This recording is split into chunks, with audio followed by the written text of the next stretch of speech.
nataka unitongoze soka zako zikiwa nzuri nakupa 20,000 hapa, shika kabisa, twende nalo.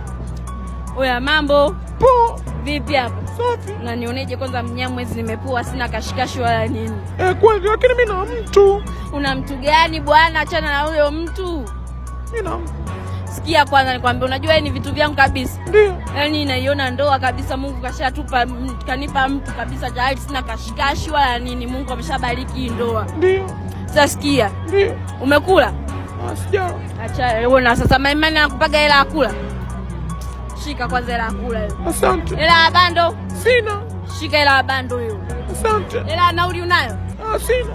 Shika hela ya nauli, afu hizo ni hela zangu chache sana, nimekupa tu kionjo. Kwa kaa tulia, utakula vizuri, utaishi vizuri Dubai, wapi utaenda, utaenjoy mtoto sawa? Kweli kabisa, usiwe na wasiwasi. Hela zangu ndogo sana, utaenjoy. Kwa relax. Jamani, kashinda 20,000. Ndo wanawake zetu wanachukuliwa kwa hiyo style, wanapewa hela ndogo ndogo. Kwanza njoo ushike 20,000 yako. Shika hela zako, ni 20,000 ya kwako. Jamani.